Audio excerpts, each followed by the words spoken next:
Excellent. Okay. So, welcome to tonight's licensing subcommittee meeting. My name is Councillor Patrick Walsh, and I'll be chairing tonight's meeting. The meeting is being broadcast live on the council's YouTube channel. If I lose connection at any point, Councillor Shivot Verdier will take over from myself. I'd like to remind everybody of a few housekeeping points. Firstly, please keep your microphones muted unless you are speaking. Please keep your camera turned on when you speak at the hearing.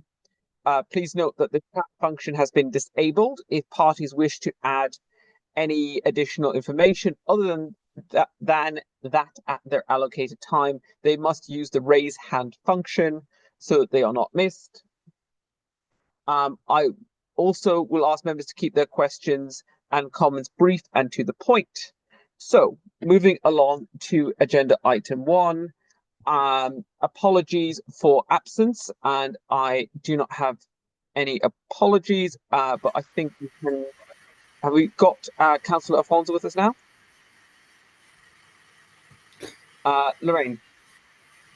Just apology from Adrian. He's off ill today, so he's meant to be attending, but obviously can no longer attend. Okay. So, Adrian Overton, licensing manager.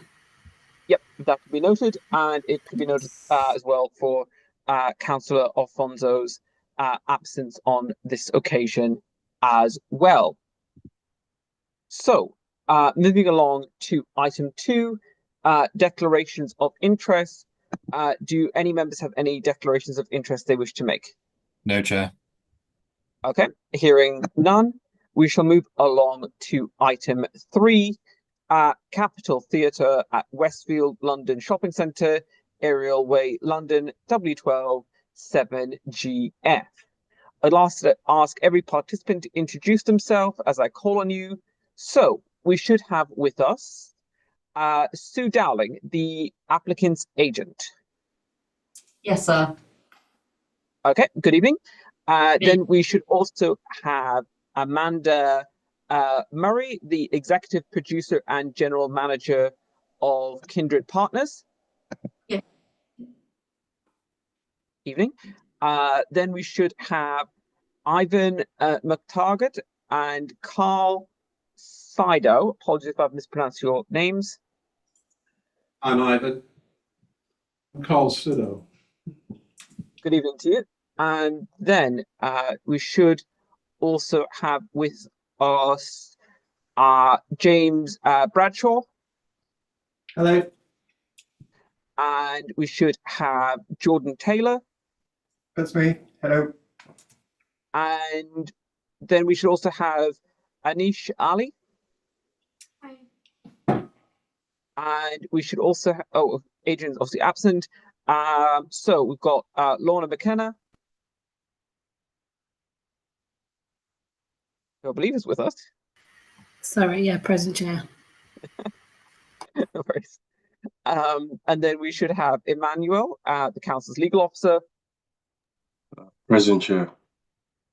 And we should have Sheila, the council's other legal officer.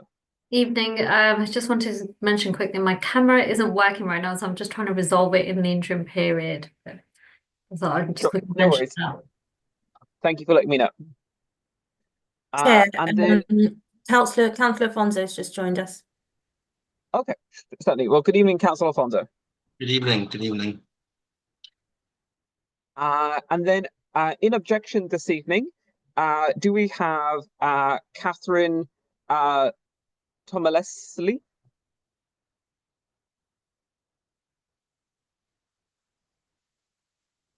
Okay, not seeing Catherine. Okay.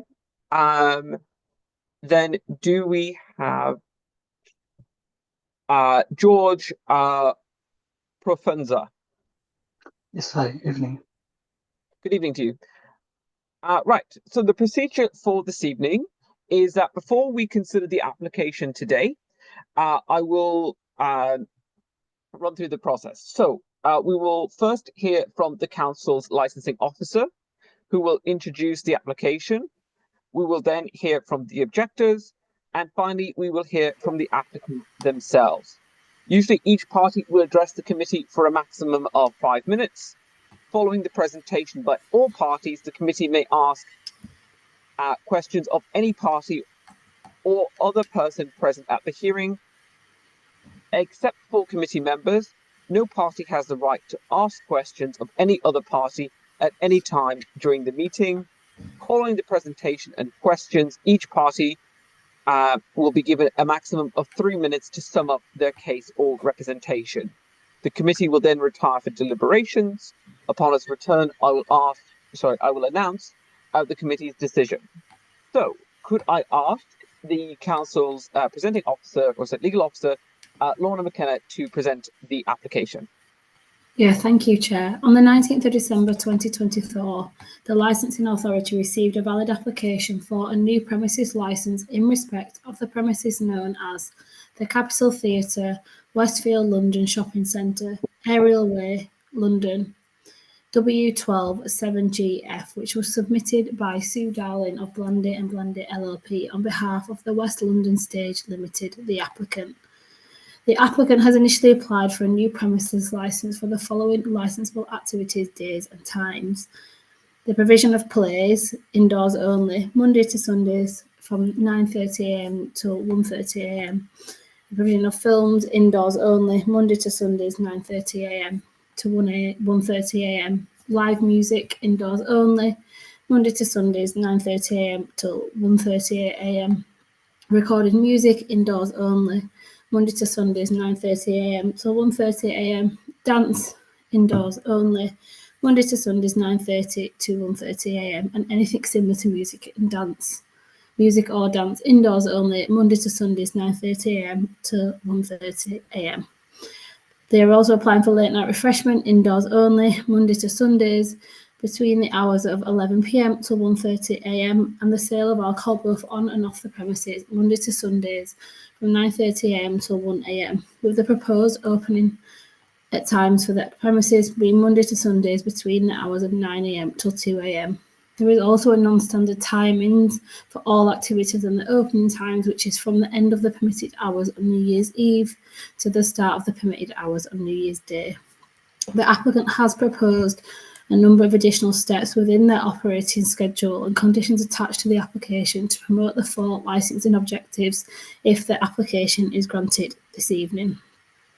And on the 28th of January 2025, the applicant's agent had confirmed that, having looked at the representations received, that the applicant has agreed to reduce the hours applied for as follows. So for plays, films, live music, the recorded music, dance, anything similar to music or dance, all indoors only, has reduced the hours on a Monday to Sunday from 9:30am till 12:30am, which was previously 1:30am. Late night refreshment, indoors only, Mondays to Sundays from 11pm till 12:30am. And the sale of alcohol, they've removed the off-sales aspect, so the hours being applied for the sale of alcohol are now sale of alcohol on the premises only, Mondays to Sundays between the hours of 9:30am till 12:30am. And the proposed opening hours for the premises are Mondays to Sundays between 9am till 1am. During the consultation period, the licensing section received 4 representations from local residents objecting to the grant of the licence application. I can also confirm that in addition to the main agenda, supplementary agenda item A was published on the 30th of January and circulated to all parties, which contained additional information from the applicant, and supplementary B was published on the 4th of February 2025, which also contained further information from the applicant. Thank you, Chair. Thank you, Lorna.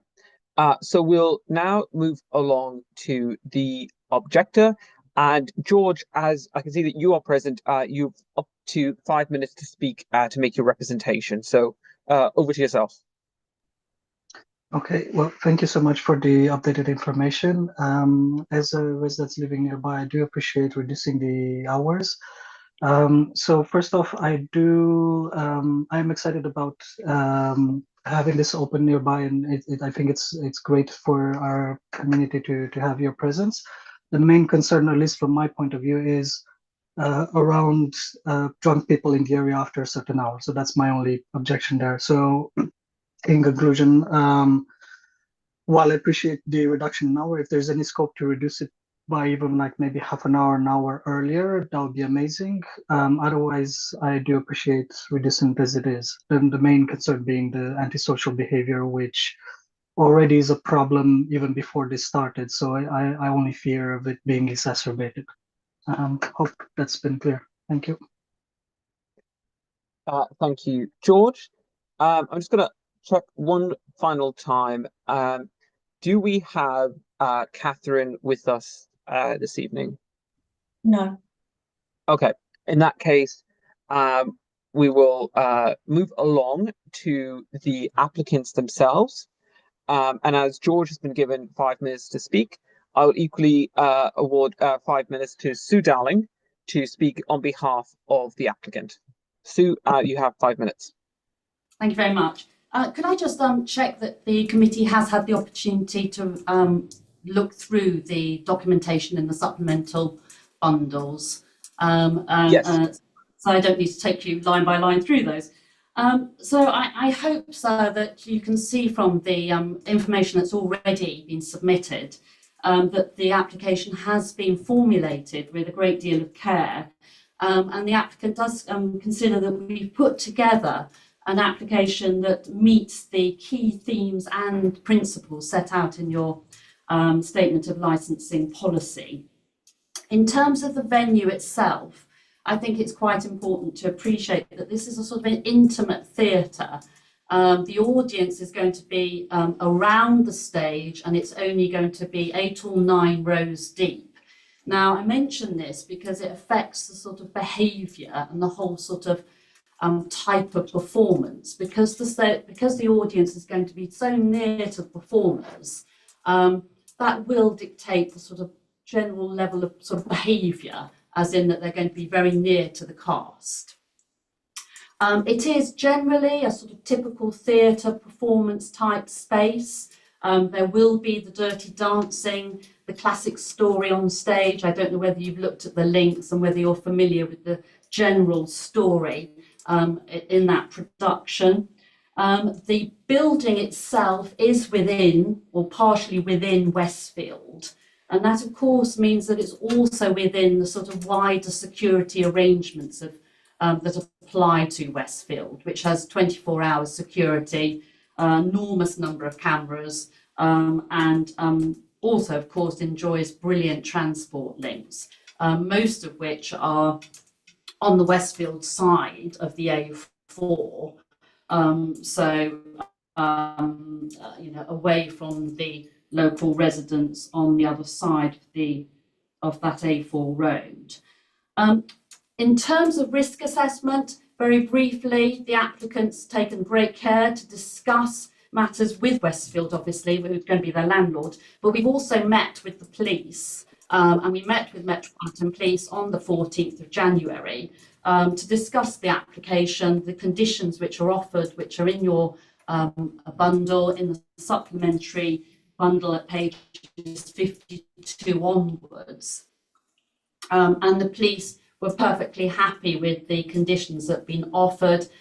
I think actually some of the councillors may be familiar with those conditions, as they're very similar to the conditions that have been offered in terms of the Olympia development. But they have been tailored to meet this theatre production. We have tried to engage actively with the local residents, including Mr. Professor, to explain that the nature of the theatre, the audience, the type of production, the fact that this isn't an alcohol-led venue, it's a theatre where it's going to be dancing, a lovely show, with some ability to have some dancing afterwards for those who want to stay. And in that regard, I think it's quite important to understand that this is part of the sort of dispersal plan, in the sense that instead of a sort of mass exodus of 670 people leaving at the end of the theatre show, some people will stay behind to enjoy some 50s or 60s dancing, sort of in the theme of Dirty Dancing, perhaps. Also, it's important to realise that at a certain time, the doors that are nearest to the venue at Westfield, so those doors which sort of would potentially lead down the escalators and steps down onto Wood Lane, they are actually going to be locked from midnight. And again, there's details of the wider dispersal plan in the bundle. I think at page 36 and 37 of the supplemental bundle A. One final point in terms of noise is because this venue is within Westfield, the noise, the potential for noise escaping from the venue is de minimis because the other tenants cannot be disturbed by what's happening in the theatre. So the build will be such that any noise in the theatre from the show will be contained in the theatre, because otherwise it could interfere with other shops and other venues in the area. So I have rattled through that. I can point you, the committee, to the particular pages in the bundle, but I hope that you can see that we've put together a substantial application to try and answer the local resident concerns. And we very much hope that this will be seen as a sort of an attractive addition to Westfield and to the area. Perfect. There's absolutely perfect timing there with just 2 seconds remaining. So thank you for that. We shall now move along to committee questions. And can I ask each committee member to ask questions to any party about the application and issues that have been raised at the hearing in relation to the 4 licensing objectives. As a reminder, the 4 licensing objectives are as follows. 1, the prevention of crime and disorder. 2, public safety. 3, the prevention of public nuisance. And 4, the protection of children from harm. So do any committee members have any questions they wish to ask? I see Councillor Verde. Thank you very much, Chair. By way of introduction, I suppose I will say that I think it's been positive throughout the packs that we've had, the 3 documents in total that we've seen exchanged between the applicant and residents. I think it's positive to see engagement and concessions being made. I think it gives the indication of a responsible applicant. So I'm quite reassured by this application, but I'd still like to address some of the concerns raised by the resident, which I'm sure are shared by many of the residents around. And it's mainly around what has been said. So you've told us that the doors will be locked at midnight. But if I understand correctly, you've given us a sort of schedule of your shows. They start at 7:30. I've looked at my research that says the Dirty Dancing, but obviously we're trying to future-proof here, so it's that, but it could be any future production. Go for about 2 hours and 30 minutes, inclusive of a pause or a break. But does that therefore mean that most of your guests would be gone before midnight anyway? And by way of logic, most of them would be using those doors that are very close to the venue. There wouldn't be any sort of attempt to redirect them towards the back, towards the John Lewis / White City exit, would there be? Sorry. There's a few points that come out of your question, Councillor. Firstly, the hours does need to be some flexibility about that. You're absolutely right in saying that the evening performances will generally start about 7:30, but there may be occasions where that performance will start at 8:30 instead of 7:30, and so there needs to be some flexibility around that. Secondly, as is detailed in the supplemental pack, generally when the audience leaves the venue, they will be directed by the ushers, the people on the doors of the theatre, to take the internal routes through Westfield to go to the transport links at the end. So the Wood Lane Tube, White City Tube, and also, so it takes them through inside Westfield. And of course, the venue is open, way beyond the reduced hours that the theatre is seeking. In terms of the audience and how they leave, I think Ms. Murray is probably best placed to answer that in terms of the proportion of people that tend to stay in the Yeah, you're right. If the show finishes at 10:30, the idea is that people would be invited by the cast to stay and enjoy a bit of music, but that also means that it gives us a gradual dispersal. Our staff will be directing people through the shopping centre, and that will be the training that they get. They would absolutely, you're right, they'll be gone by 12 o'clock. We don't expect anyone to be there for longer than an hour, but obviously you need flexibility, and we won't be leaving it open to the last person. They'll get to a point where, with the music and the atmosphere, which is so important for Dirty Dancing, we will then make a decision to close and make an announcement to say that the venue is closing. So we would not be expecting to stay open till 1 o'clock every night. It may be that we don't stay open till 1 o'clock at all, but we do because of the nature of the theatre and the nature of the production. And this is the first production, we may have more, we need the flexibility to be able to respond and future-proof. Thank you. That's really helpful to follow up on that. I suppose that the fact I really welcome the addition of a condition, by the way, on the condition of ticketing in order to access the bar. I think that's a very positive step. This means that people won't be able to come in after the production, I think, has been welcomed by residents. However, I know we're talking about this particular production, but we could be talking about any, some of us require alcohol to be able to dance, at least in public. So I would expect your guests to sort of, have enjoyed a few drinks and continue to do that, which they should be able to. I think what the resident and others would express to us is the sort of amount of guests, additional people who would come out of this venue having had alcohol, which again is fine. People should be able to do that, but then the impact on their livelihoods, as I understand, Georgia and others live sort of at the bottom of those stairs that people used to exit. However, the Wood Lane stations and the Shepherd's Bush stations are in different ways. So could you tell us more about how you would direct people? How physically would you direct people, even though they had the choice to exit through the doors and take a turn right and go down those steps? How would you manage? What's the efficacy of those measures you would take? Well, I think one point is that it will be promoted on the website in terms of routes back to the public transport points.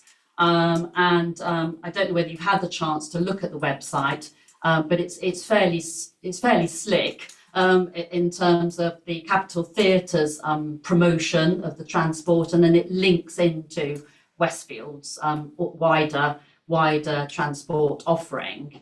In terms of, and therefore on the website, the patrons that will be coming to the theatre will be encouraged to obviously park in Westfield's 5,000 car parking spaces, but they will also be coming on those public transport links, and they're likely to want to go the best way back. Obviously, with the weather in the UK, the best option will often be through the centre of Westfield, where it's lit, it's nicely manned, there's plenty of security, it's a safe environment, rather than coming out, going down the escalators or down the steps and being out in the open there. But I think that the main point will be it will be well advertised, and it will be there'll be strong door management or I don't know whether you call them ushers or door supervisors, but either way. Yeah, we'll have a combination of ushers and security. So we'll have our own internal security team who will get to know the guests as they're coming in and during performance, and then as they're helping people out. We'll have signage as well in the venue. We do pre-performance communications, and the pre-performance communications will reiterate that the best way to make entrance to the venue, because it's not just about leaving, it's also about the footfall on the street coming in as well, with children in bed at 7 o'clock. You don't want lots of people on the street. So the information we send out will come through that way, and also it's easier to direct through the shopping mall than turn left, turn right out in the street. So all of our pre-coms will be come in via the shopping centre, and then as we're going out to do the same, to go out through the shopping centre, and that will be in our staff training, with the ushers, with the security. And we've also talked to Westfield, and they've agreed that they will work with us to also make sure that their staff do the same. So all of their staff will be instructed to tell our guests to make their way out through the shopping centre. And they agreed that we talked to them this week, and they've agreed that they'll work with us on that too. I think, Councillor, that point concerning Westfield is actually noted in the papers. It's part of Westfield's communication. I think that's at page 36 and 37 of the supplemental bundle. If you wish to look at that, it is a venue which is actually coming out onto Westfield's environment. It's not actually dispersing out onto the public highway. It's dispersing onto private land owned by Westfield, which of course Westfield is ultimately responsible for, although our clients of course know that they've got to manage their venue, and they will do so that they promote the licensing objectives. It was a point that we did actually discuss with the police on the 14th of January when we met with the Sergeant O'Brien of the Metropolitan Police, who's one of the local licensing officers for your area. We did talk about whether or not there was, or the risk factors in terms of antisocial behaviour coming out of Westfield, because obviously that factors into our clients' operations. But the officers, I mean, I can relay it because I was present, but the officers' comments were that they do not consider that the application that we are presenting causes an issue in terms of antisocial behaviour. And indeed, he commented specifically that Westfield, generally the police do not consider that Westfield is causing any difficulties in terms of their wider operations, licensed operations under their roof. And I think, again, it's noted in the bundle that there's been no suggestion of any reviews or anything else relating to those licensed venues. I perhaps also mentioned just that the clients actually have got quite a lot of experience running this type of operation that's within a bigger environment. You might have noticed, I think there's mention in papers that they were heavily connected with Mamma Mia the party, which is a slightly different type of situation, but that is part of the O2. It's under the O2 umbrella tent, and again, just outside the doors of the O2 now, there's lots of residential flats right outside the doors of the O2 campus. So they are very experienced in running this type of operation where you're going into an environment which is mixed commercial and mixed residential. Councillor Thank you. Shumford, do you have any follow-up questions? Yes, it's a lot of very good elements in there. A lot of good thinking has been put in there.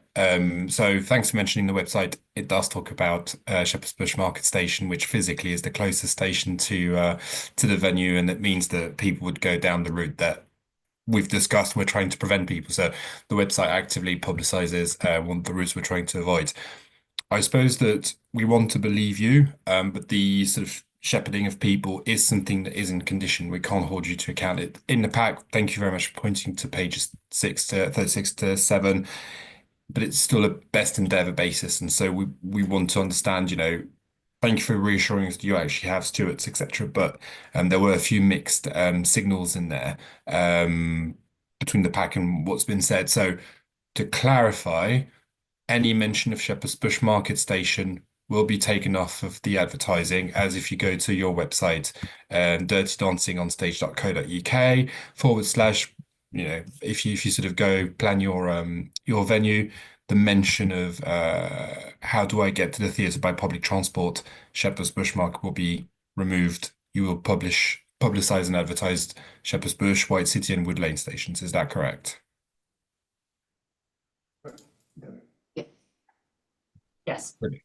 Okay, I have a few other questions, but I've used the floor for quite a bit, Jess, so happy to surrender it. Sure. Okay, I'm going to take over for a moment then.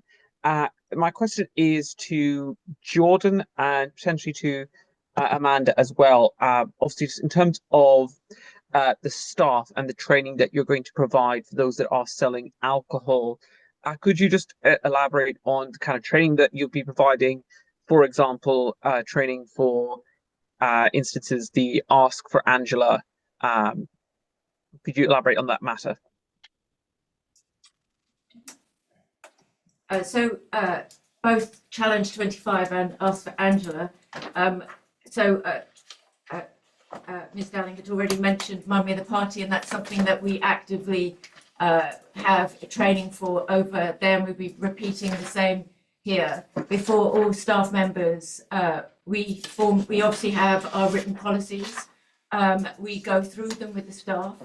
We also role play. So we have our security team work with both bar and hosts and front of house staff so we can role play the particular situations.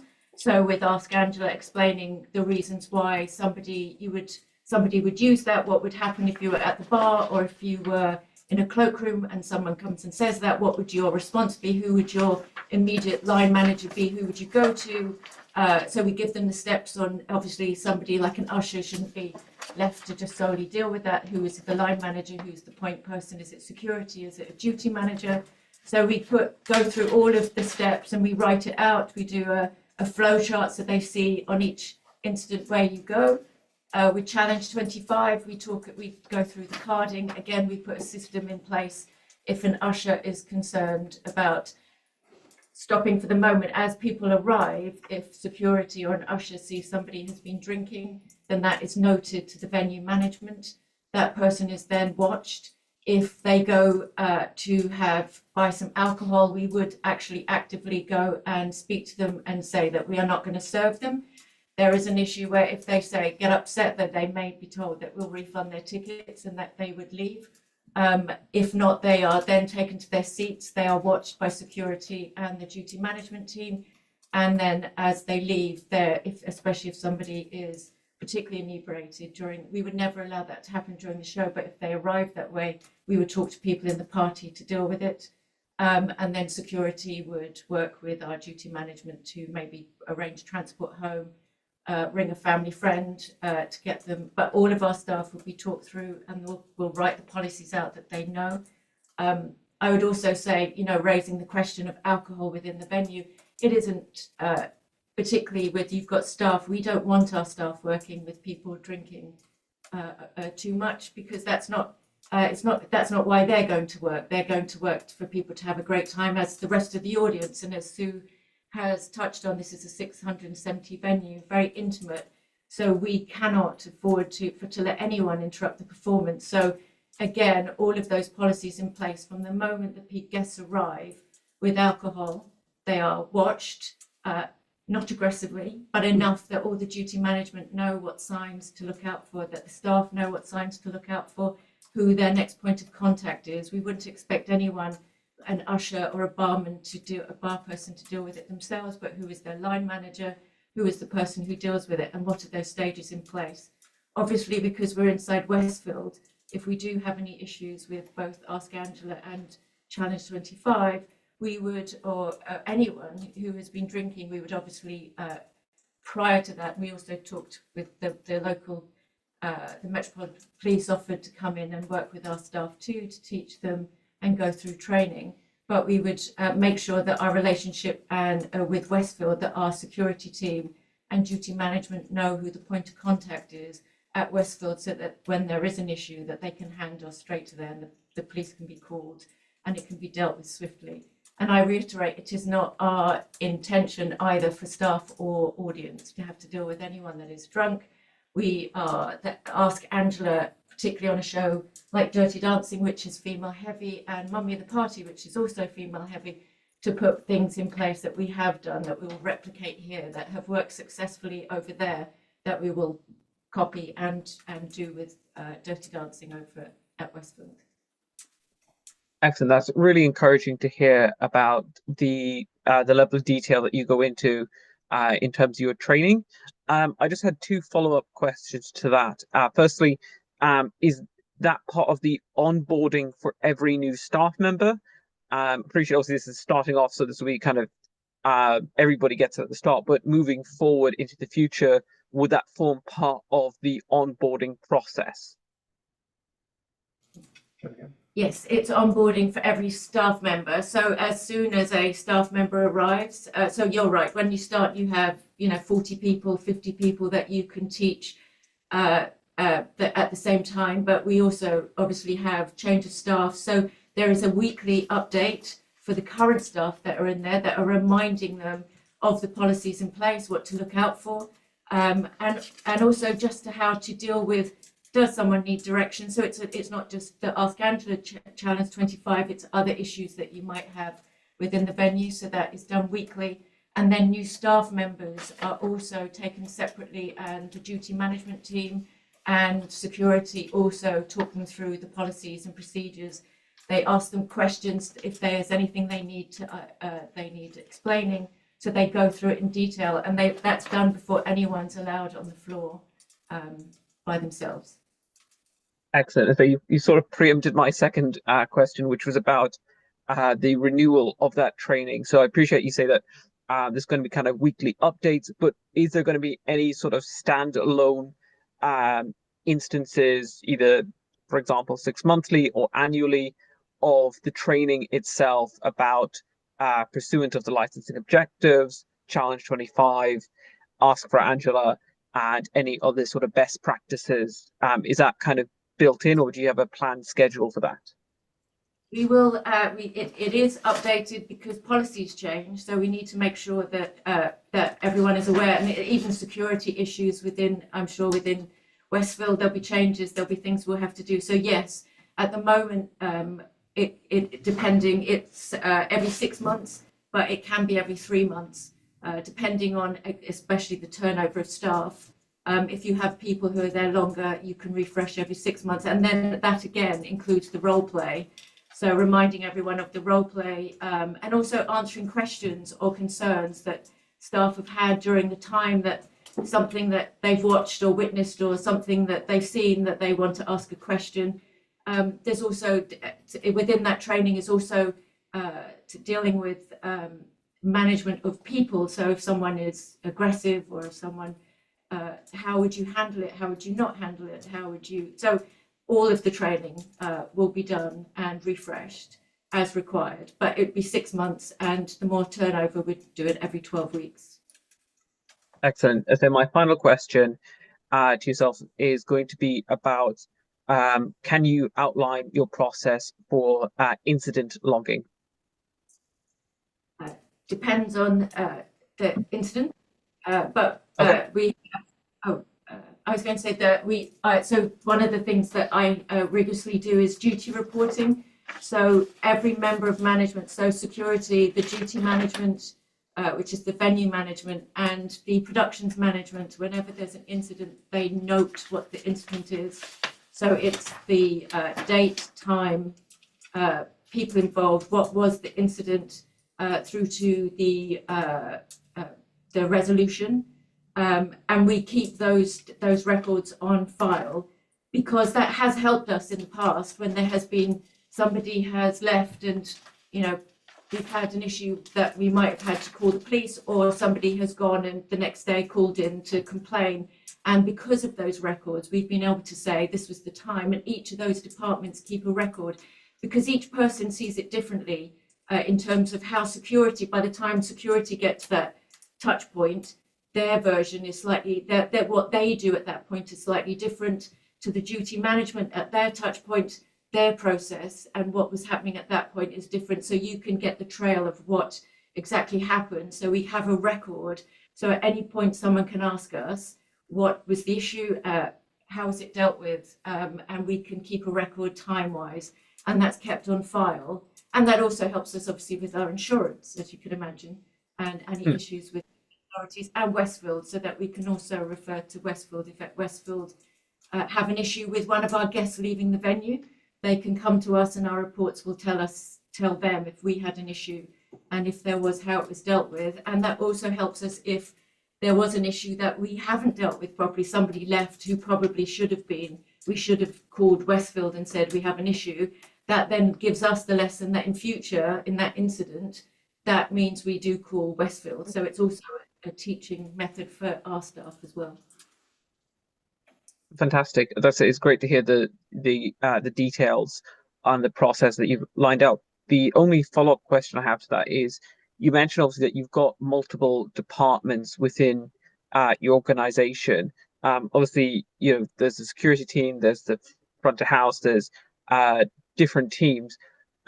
Is there any sort of centralization of those sort of incidents to make sure that every section is aware, or is it going to be separately managed incident reports? No, I have separately managed, mainly because it's because I think that's certainly legally, but also for our benefit to know how people view incidents, because that's a good way to understand people, how they respond, but also how as a teaching method. But overall, there's a central operations team which we'll be part of, which then will be our job to take those incident reports and then file down to the different departments. And we will also be having department head meetings every 2 weeks, where we sit down and we go through any incidents there have been, that if there's any issues that we hear from Westfield, if there's any local community issues that are brought to our attention, where we sit down with all of those departments and we go through any issues. But also those departments, the venue cannot run without those departments running cohesively together. So there's a natural communication they form. And there is always one person, the theatre manager is always the lead role person on a performance. So the head of security knows that's the person they go to, the production company manager knows that's the person they go to, and that person will make sure all those records are on file and then hand them over to the senior operations team and the management and the producers of the show. So and then it's up to us to now then follow through to make sure that we respond to any issues and any concerns. Perfect. Thank you very much for that response. Do any other committee members have any questions they wish to raise at this point? Yes, just one final one, Chair. Councillor Cheval, video. Thank you. Thanks, Chair. This is a question to the licensing team as well as our legal officers. This is a question centered around the addition of a condition, as we talked about earlier, around the element of people needing a ticket to be able to access the bars and other refreshments, etc., proposed on the site. Generally speaking, is this something the trading standards can audit? Is this something we can test?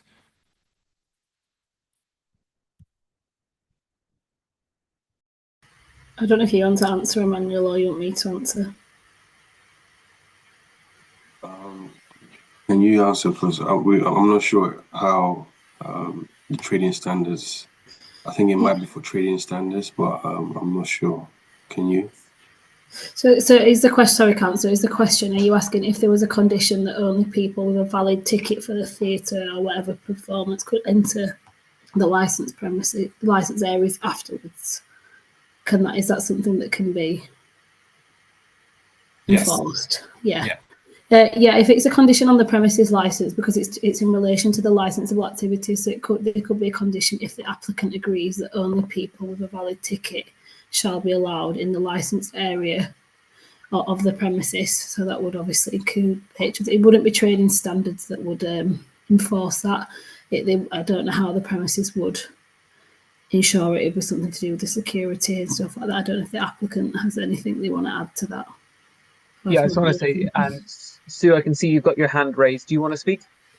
Well, no, I was just going to say that I'm not sure whether the councillor is referring to the first condition that we've drafted, the additional condition, which was originally condition A, and now has become condition 1. I mean, that condition, I drafted it in such a way that it's clear that it relates to the sale of alcohol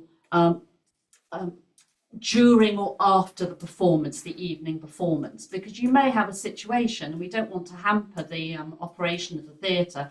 And the theatre, is involving a huge investment. It's got to be able to operate within the sensible limits. So, there may be somebody who wants to go in and use that lovely foyer during the day and have a glass of wine and have a sandwich and, enjoy the ambience of just being in the foyer of a theatre. Many people love to do that. But we have drafted condition 1 specifically to cover this point off that was raised by one of the local residents that, yes, you're not going to be able to come into the venue if you even if you wanted to do so, you're not going to be able to come in once the performance has started and to try and loiter afterwards to be able to have a drink after the performance has finished. And if anybody tried to do that, and if our clients did allow that, they would be in breach of that first condition, and you'd be able to take enforcement proceedings for breach of that condition.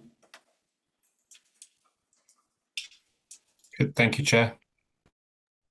Perfect. Okay, in that case, is there any other questions or comments? Councillor Fonzo? Nothing from me, Chair. Excellent. Okay.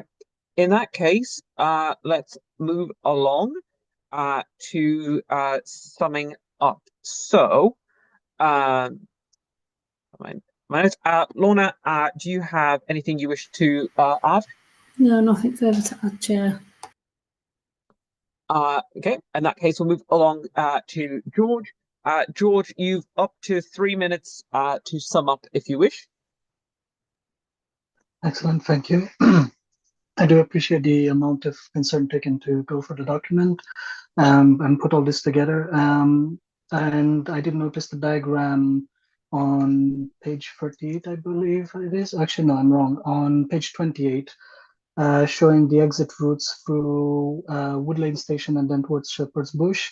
There's one minor detail which is similar to what has been mentioned regarding the website, where the Shepherd's Bush Market Underground Station is mentioned. So even though the diagram doesn't show any route for Shepherd's Bush Market, which is what we want, the text underneath does mention Shepherd's Bush Underground Station. So again, maybe this is like a little mistake that slipped in or something. But if I get the clarification that the routes will be avoiding Shepherd's Bush Underground Station, Shepherd's Bush Market Underground Station, that'll be amazing. And I'm also noticing on page number 39 in the documents that there are quite a few other venues that do stop selling alcohol before midnight.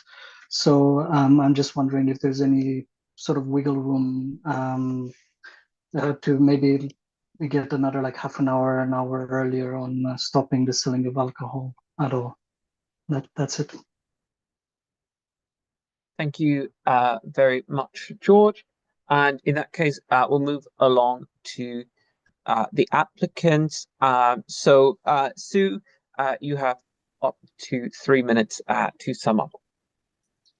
So I would ask you to look at the evidence that's before you and to reach a conclusion on the basis of that evidence, which is taking into account the nature of this particular theatre space, the intimacy, the type of audience that they're likely to have there, and the way that the guests will be encouraged to behave, unless it's not a drink-led. It's not going to be a drink-led venue.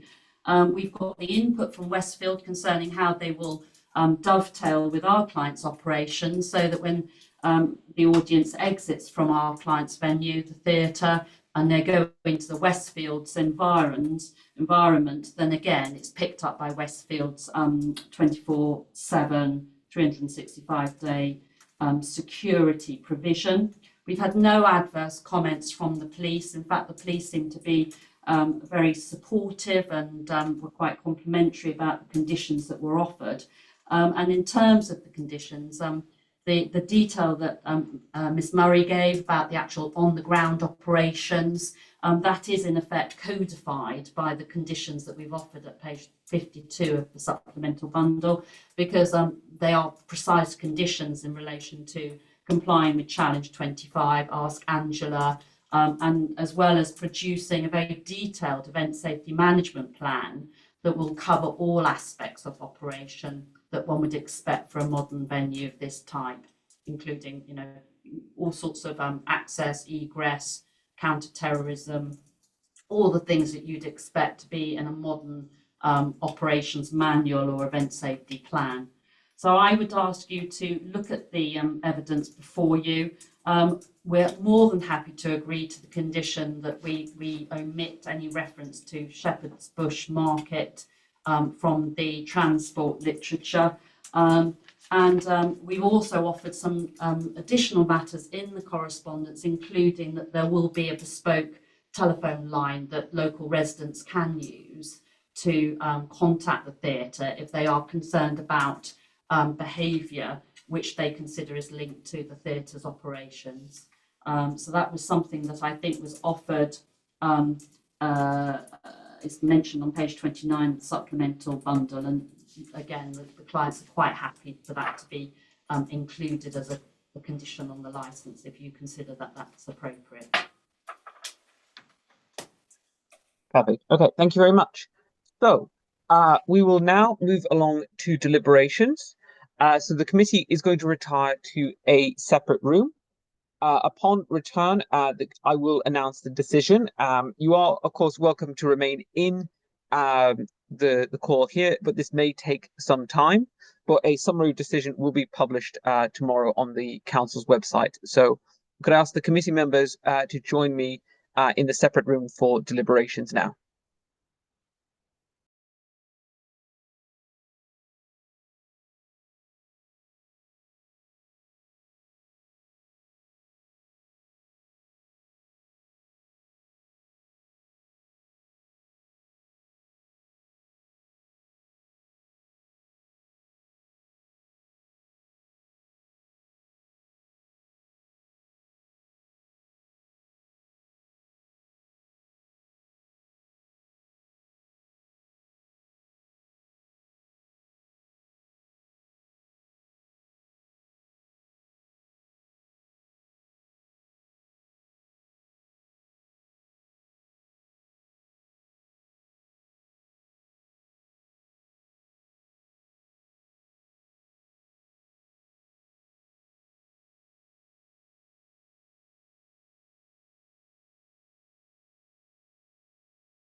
The chair says he's in the waiting area.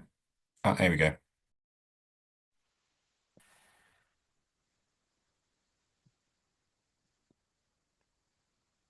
Okay. Thank you, everybody. I believe everybody is now back, and I will read the decision. So the committee has considered an application for a new premises license for the following licensable activities under the Licensing Act of 2003. The application plays indoors only, films indoors only, live music indoors only, recorded music indoors only, dance indoors only, anything similar to music or dance indoors only, late night refreshments indoors only, sale of alcohol on and off premises. In summary, the committee has decided, after taking into account all the individual circumstances of this case and the promotion of the four licensing objectives, to grant the application as follows: plays, films, live music, recorded music, dance, anything similar to music or dance, indoors only, from 09:30 to 30 minutes past midnight. Late night refreshment, indoors only, Monday to Sunday, 11 p.m. to 30 minutes past midnight. The sale of alcohol on premises, Monday to Sunday, 09:30 to 30 minutes past midnight. The operating hours of the premises are Monday to Sunday, 0900 to 1 a.m. The license is subject to any mandatory conditions updated as of the 28th of January 2025. The license is subject to conditions updated on the 28th of January 2025, volunteered by the applicant in operating schedule and amended by the committee. The license becomes operational with immediate effect. If problems are experienced, then an application for review of the premises license can be made. A copy of the committee's full decision, including its reasons and the full text of conditions added to the license, will be sent to the parties forthwith. If the applicant or any person who has made a relevant representation is unhappy with the decision, they are entitled to appeal to the Magistrates' Court within 21 days from the date of notification of the full decision. In that regards, I'd like to thank everybody for their participation this evening and wish you all a very good evening.